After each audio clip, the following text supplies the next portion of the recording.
well-rounded global HR experience. Dr. Alapur has been associated with multinational firms, worked with founders, CEOs, globally dispersed executive leaders, labor unions, state and federal organizations. He has diverse mix of industry experience with companies like Capgemini Business Services, Tesco, Patni Americas Incorporation, iGate Global Solutions, and Citicorp, among others. He holds a master's degree in human resource from Tata Institute of Social Sciences, Mumbai, and is a certified global professional in human resources from Society of Human Resource Management. Before I invite Dr. Dayanand, I would like to request Professor Amit Jain sir to say a few words. Thank you so much, Ms. Shraddhanjali. A warm welcome to Dr. Dayanand. Thanks a lot for accepting our invitation. It's an honor to have you with us, sir. All my faculty colleagues present in the panel, all the deans and directors, dear students and parents. I'm pleased to welcome all of you once again. This is the third day of our orientation program. For last 2 days, you have witnessed some of the best speakers from industry and academia coming and talking to you, obviously virtually. For us also, this is one of a kind of a program which is completely organized online or virtually. So it's a virtual orientation program for benefit of our guests and some of the new students who have joined today only and their parents. I would like to reiterate some of the facts about Amity University, Rajasthan. Sir, Amity is set up with a global vision and thrust on innovation, research, and industry connect.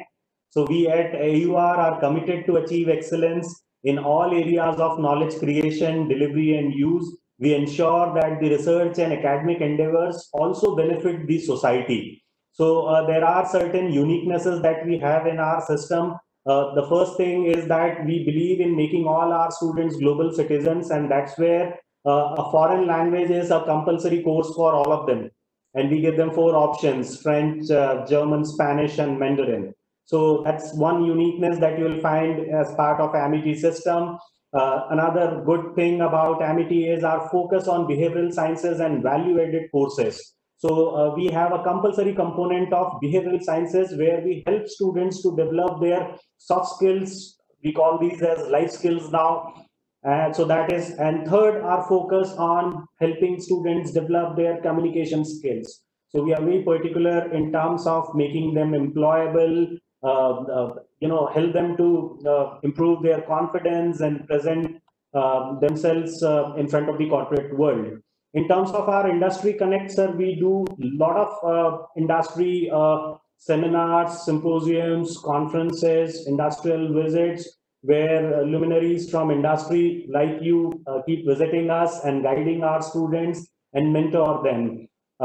In fact, even during the time of pandemic, we just in a period of around 1 month, because we started from March 23rd, practically the lockdown, and till 24th of April, in 1 month's time, my team here at Amity University, Rajasthan, they conducted 16,000 online sessions.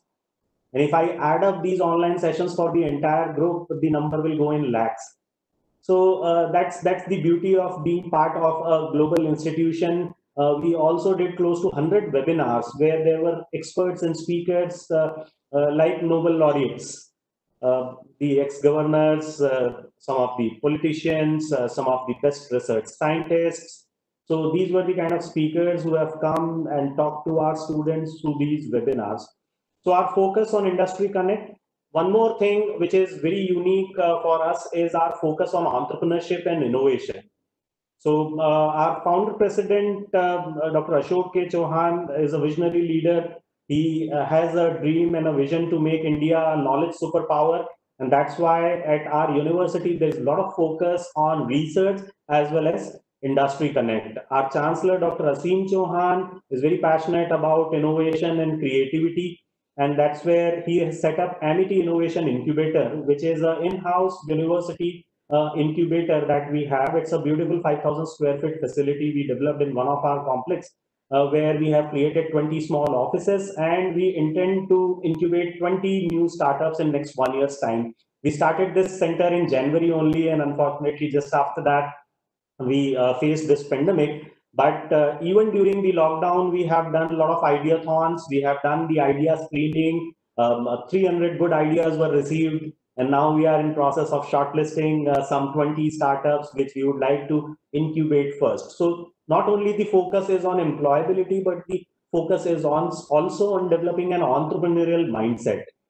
And one very unique thing, sir, you will find here is our focus on military training. So for every graduate of Amity University, there is a compulsory 7-day military training camp where they don the attire of a military men or women, and then they live the life of that person for 7 days in a military training camp. With the day starts at 5 in the morning and ends with the campfire late in the night, and next day again they are up making their rounds in the ground. So that's about our delivery and our educational system. In terms of infrastructure, it's a beautiful 150-acre campus. It's a zero waste, zero pollution campus. We don't waste even a single drop of water. So we have a beautiful lake which also serves as a water recycling plant, and we don't waste any water.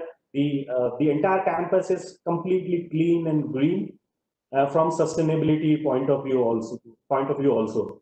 So these are some of the aspects that I thought I'll put forward to you so that you know a little bit more about Amity University Rajasthan. I know you are aware about Amity as an organization, as a brand, but specifically about Rajasthan, these were some uniquenesses that I thought I must share with you. Once again, a very warm welcome to you, and we look forward to hearing. Over to you, Dr. Dan. Thank you, Professor Dr. Amit Jain, and Professor Shraddhanjali as well, and other faculty. And hello, good morning, everybody, all the aspiring future professionals of this country, be it in whichever field that you may be getting into.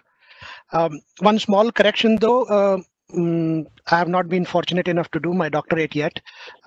Maybe since everybody called me doctor, if luck may have it, I might do my PhD with Amity University someday and rightfully earn that degree. But yeah, life learnings are rich enough to probably help you acquire some of those skills. So first of all, thank you very much for inviting me to this session. And I know you've been going through this. You said it's the 4th day of the session, and not a very easy thing to do, because we've been trying to do this for the last 5-6 months, connecting with all our associates. We have nearly 200,000 employees in India alone, and another 100,000 plus across the world. And everybody is trying to execute and work in a virtual world. And to do things in a virtual world, we all know how complex it is. So my, I think, deep appreciation to every one of you who's involved in putting this program together, and for all of the students who are actually sitting wherever they are and trying to log in and understand what the future holds for them. Because this is not easy times. Trying to do these things remotely, virtually. I'm sure Professor Amit Jain and all other faculty members who are on the call can vouch for. We never anticipated such a situation, and nobody has experienced it.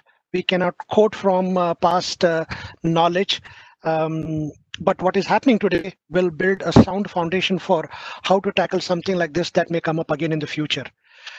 So as a management professionals that you're all choosing, I know you have come from different backgrounds. You come from different streams of education, maybe arts, commerce, science, and you are all doing either BBA, MBA, or you may pursue various other knowledge bodies, or you may choose a certain profession and area to work in the future. Whatever you may do, I think this experience that you've gone through will help you build a very strong resilience for the future. At home, all of you, it's not just you that you're going through this experience of uncertainty, volatility, or the complexity or the ambiguity that we are all dealing with. Everybody, your parents, your grandparents, if you are married, your children, the teachers of your children, the including a maid who comes and works for you, or the driver who was driving your car, or the prime ministers of country, or the army generals of a huge establishment. Everybody's facing similar uncertainty that we are all going through in our minds right now. So what does that mean for you then in the future? How does it what do you learn out of it, and how do you make the best out of a situation like this? And what happens if and I bet if you're all reading about it in media and in other areas, more and more of such epidemics and pandemics are only going to come to us in the future and not going to be less. So how well are we preparing? What are the lessons we are learning from everything that we do today? So I wanted to share some of that, some of my own perspectives, what we are doing in the corporate. You've chosen to you've chosen to pick up this skill and this degree, and you want to contribute into the corporate world. What makes you succeed there? And what do you have to do differently to make a mark in that field? How do you grow? How do you take your people along? I think those are some of the critical skills that one has to pick up. I thought maybe one of the best ways is the reason I did not prepare any slides. There is something called in the corporate world, we all go through this fatigue of slides. Everybody's preparing so many slides, and we sometimes call the meetings as death by slides. You prepare 50, 100, 200 slides, and we start showing to people, and you lose attention in no time. It's very critical that, I thought rather than me showing the slides, which are pretty usual, that all of us will have a ready stack of slides, I can present any of those slides. Rather, I would share with you some of my own personal journeys. I was a student like you some decades ago. I was, to give a little brief background, which is not there on my LinkedIn, or it will not be there on my public space. It would be that, I'm from a rural background. I come from a very small village in northern Karnataka, which is perennially drought hit. My father was a school teacher. My mother hardly ever went to school. She worked in the farms. And I'm the eldest of the 5 siblings. And living and seeing the hardship of the villages, I wanted to get out of there. And I somehow wanted to find some base for myself and do something different. And it took all kinds of experiences to go through before I could reach up and overcome many of those hurdles that were in my way. And it's been a life journey of its own.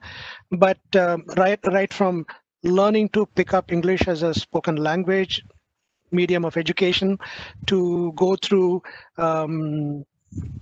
competitive selection processes, be in some of the very competitive environment in the academic, and then get into the corporate, work with different companies, work with different managers, colleagues, leaders, and every step of it is a big learning. So today you may think I'm a student, I get my degree, I get out, I get a job, my learning stops. Absolutely wrong. You will learn every single day. Everything that you see is a learning. Everything you do is a learning. Everything that you do wrong is a bigger learning. And never be afraid of making mistakes. But when you make mistakes, if you forget to learn a lesson out of it, then obviously life has a different way of teaching you harder lessons. So my appeal to you is to try and look at, why did you choose this course? Why are you here? What do you want to do out of this opportunity that has been given to you? How many people have put in their time and effort, right from your family, your friends, your teachers in school to high school, and the professors over here to guide you? Every one of them has put in their little time, their effort, their well wishes to bring you to where you are today. And when you come into the real world of the corporate, you will have so many people that you will have to work with and learn to adapt to that environment, learn to adapt to that new expectations, new realities, and how you worked in the past, how you studied in the past in your schools and your exams has taught you something. But the new world will teach you completely different, and you need to be very, very prepared for that. So when I got up this morning, I was looking at the newspaper. 2 things caught my attention. One, Apple you all know Apple as a company, has become the first $2 trillion company in the world. Can you imagine? If you combine together half of the countries in the world, their total annual GDP will not even come close to Apple. What does that mean? There is a very different big force that is aligning, and what we knew as the way of working in the past is no longer holding the truth. There are many such trillionaires that are getting created, trillion-dollar companies that are getting made. And the other important thing you need to understand as a business professional that you're going to get in is that your knowledge, your understanding of what you're studying in your classes, your case studies, and your books is just not enough. You will have to definitely go way beyond that to understand what's happening in the real world. The other news that caught my attention was it's ongoing every day. If you're interested and if you're curious, you will know that Indian military is strengthening itself in all sides of its borders to face a new threat. And this threat is just not for India, and is a new emerging power, China, which is creating its own hegemony, trying to create its own base everywhere. And as a student, if you're not aware what is BRI and what does that mean, the Belt and Road Initiative China, how many countries it passes through, why China suddenly becomes so aggressive and what they're trying to do, how is China's political ambitions are linked to its economic ambitions, how is that going to impact Indo-China relations, how is it impacting Indo-American, Indo-Russian, and the global play in the future, what does this mean to the businesses that are emerging, what is happening to all of those businesses which are working in a virtual world. Now today, Indian government banned 116 new apps in the morning if you read the headlines. Why? What does that mean? What does this mean to you as a management student? Why should you be interested in that? So these are some thoughts that come to my mind when I talk to a lot of our freshers that we hire. Every year we hire thousands of students from all over the country, from various streams. When they come on board, I do a lot of these informal sessions with them over a cup of tea in the cafeteria and elsewhere. Just sit and ask them curious questions. Just ask them to know what's on the top of their mind. What is of interest to them? What are they curious about? What are they trying to learn? How are they making sense of all these developments that are happening around the world? How are your teachers and professors linking what's happening outside in the newspaper today to what is a theory you're studying? How is it interconnected? How will you make sense out of this? I think that is the beauty of learning. And in virtual world, believe me, there is only so much today your professors and others can tell you. If they teach you 30%, they're basically telling you here is the path that you can take. But on that path, whether you want to be a lone walker, just want to cover the journey and finish it quickly and move on, or you want to be a silent observer, pick up all the knowledge and become more observant and aware, you will have to do that differently. So it's very important, to look at what you need to do, how you can do, and develop certain things. You ask anybody, they'll tell you there are a lot of hundreds of self-help books that are available on the bookshelves, plenty of them. Right from how to make friends, how to influence people, how to get a job interview, how to get into a management school, how to get a promotion, how to ask for a pay rise. There are a lot of those things which are there as self-help books everywhere. But before that, I think you will help yourselves tremendously if you just simply invest in what you are doing. Go with a purpose. I have chosen to be a BBA student. I've chosen to be a psychology student. I've come here to MIT University to expand my knowledge through its vast network of individuals who have spent all their lives in acquiring the knowledge. My interaction with them will help me make a better professional, better human. If you invest in yourself, that will be the amazing life journey that you will experience.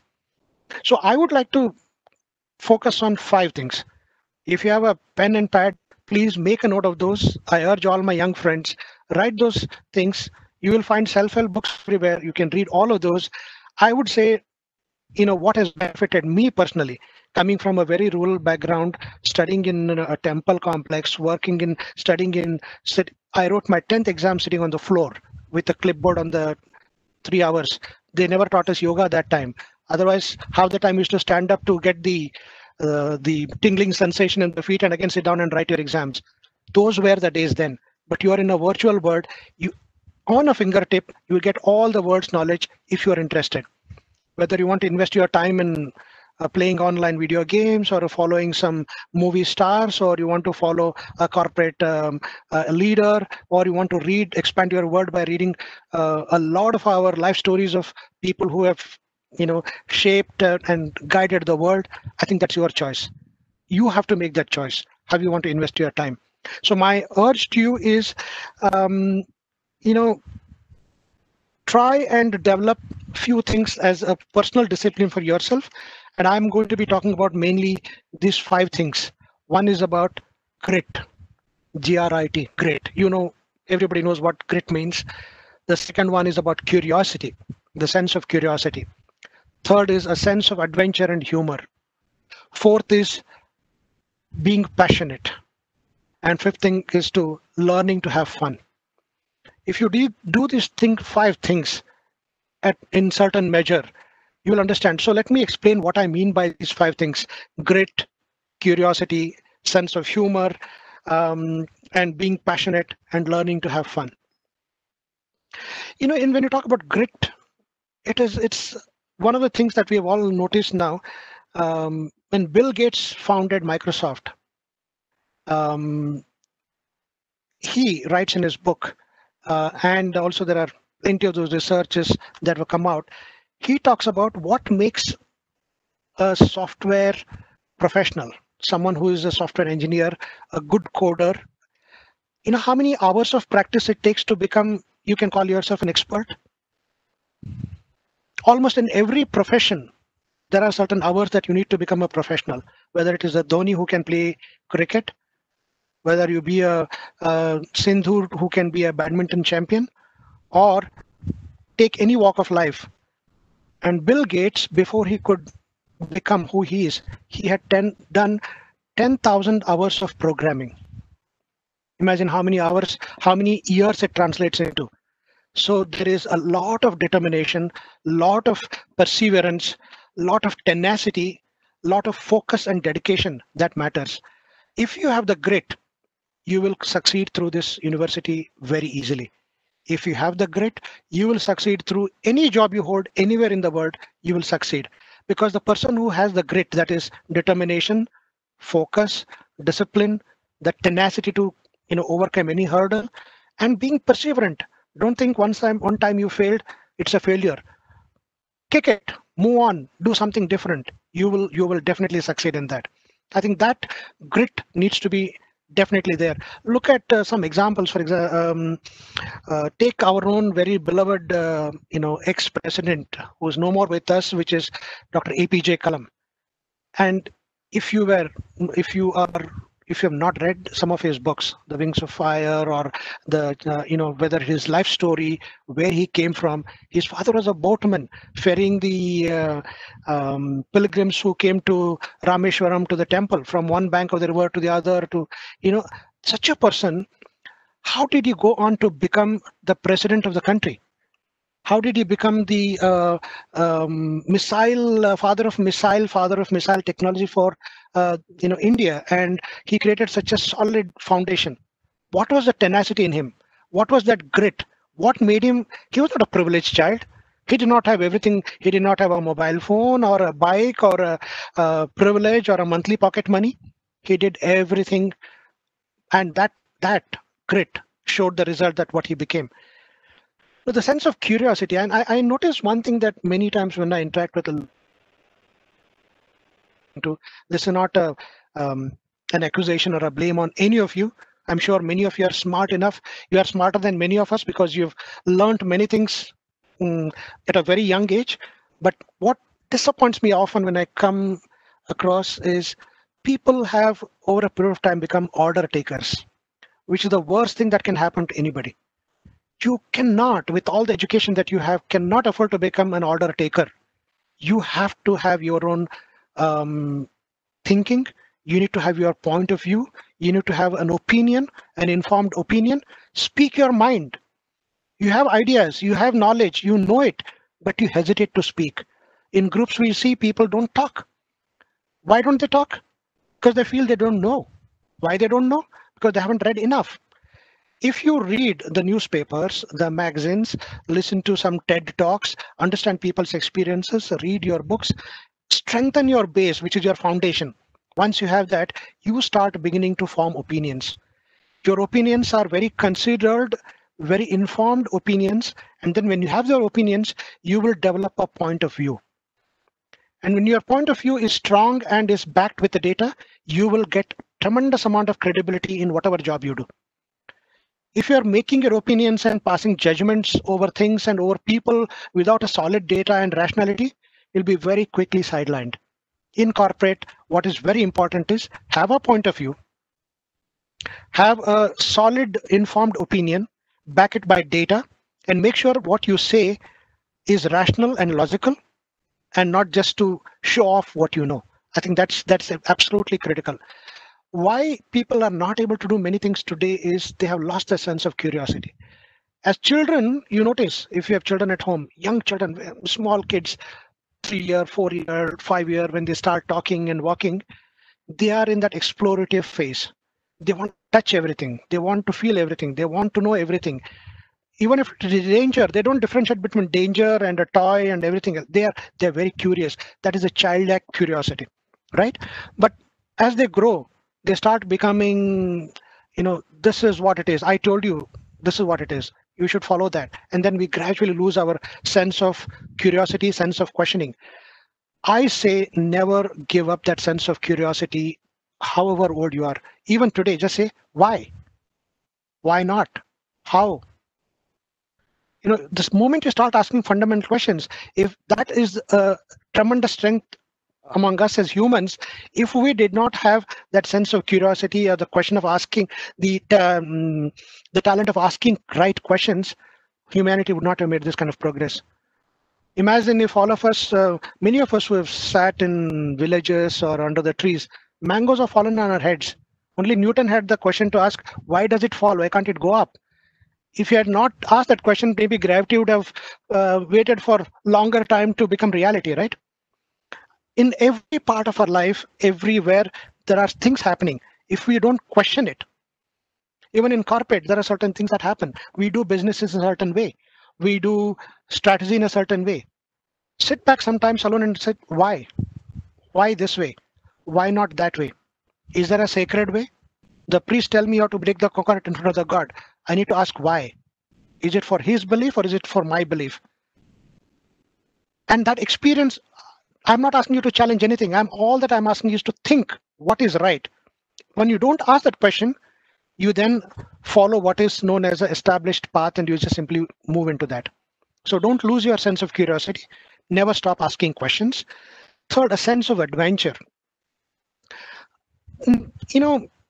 Lately, you see, I speak this also as an example of being a father myself, being a father, uncle to some, or a mentor and a coach to many students who come into our corporate world and managing teams. You got to have a sense of adventure. Often people take life as happy-go-lucky, and I got this. I got into MET, now my life is done. No, my friend, your life begins now. Literally, your life begins now because you've got a stiffer competition out there, much stiffer than you really imagined. After MET, I finished and I got a job in, say, Cognizant, Capgemini, IBM, Infosys, TCS, wherever it is. Oh, I got it and I've got my salary. No, your real adventure begins there. Every step is another new adventure. So look at life as an opportunity and a big adventure, and never don't become complacent. That I got one success, I got a promotion, I become complacent. No, that is one stepping stone for the next new adventure. As long as you have that sense of adventure, life never gets boring. And it just becomes more and more interesting as you start doing many new things. So first, I would say grit and determination, that be tenacious, be perseverant, never get dissuaded by things that are thrown in your way. Never lose a sense of curiosity and ask questions. Never be an order taker. Have your point of view, then a sense of adventure, and learn to like and love everything that you're doing, and it'll be always pleasant. So what? That's not end of life. There is so much more happening. You get low grades in some subjects, so what? Twice I failed in my, I've been detained in classes. It didn't stop my journey. I moved on. I mean, I had to move on. There's no choice. That's the pace of life. The fourth I would like to cover is passion. Are you passionate? Do you believe in something? What is it that you believe in? Are you passionate about more than one thing? If you don't have that passion in you that, hey, I've come here to do this, I will do this. Beyond the studies, I'm also going to pick up 2-3 new things. I was very happy to hear. I mean, of course, this has become a fairly common thing today, having foreign languages in universities and colleges and others. But if you have 4 languages that Professor Jain talked about, what are you doing about it? Is it a fad? Oh, I'm going to take French. But is that enough that you do French in class? Do you have time to go and dedicate yourselves and do self-tutorial? There are plenty of courses available online. Spanish, French. Do a little Google and see which languages are spoken around in the global world map. What is the highest spoken language? What is the next highest spoken? What's the next third, fourth? And how is the language spread on the global map? Look at that. If you know the language, that means you simply have multiplied your opportunity to work in those many geographies. Not many people have it today. You have English is our strength today. We know all of us know our English. All of us know our own native language from whichever state you come from. And then you know national language, Hindi. On top of it, you know one more foreign language. Look at what your profile will be like. That's a fantastic opportunity. Don't look at it as a fad or a fashion to take that language, foreign language. Seriously pursue it, because 10 years, 15 years from now, world will need more and more talented people who can speak that language so that they can be there employable in other parts of the world as well. In my own journey, coming from that village, I have actually lived and worked. Out of my 30 years of work experience, I've spent nearly 13, 14 years outside the country, and another 10 years, if I cumulatively put together how many countries that I've traveled on business everywhere, that is also my experience. And I've lived in the US for about 10 years, in Australia, in UK, and worked with people whom I never thought I will succeed with. It is important to understand their culture, their behavior, their approach, and be what works there and what doesn't work. What works in India may not work there. So I need to learn those skills as well. That certainly helped. I wish only I knew another foreign language. I didn't know. My school time, they never offered those in the environment that I studied. You are lucky that your university is actually offering those courses. So that could be another passion, to learn that new language. Be passionate about something beyond your studies and beyond your work. What are you passionate about? Some hobby? Something which will de-stress you? Believe me, studies is stressful. Working is stressful. Interacting with your parents at home is stressful. When you finish work and go back home as a husband or a wife, that also is stressful. Nowhere you are free from stress these days, right? But you can definitely de-stress yourselves by acquiring certain hobby and a passion, and follow it with all of ingenuity, sincerity.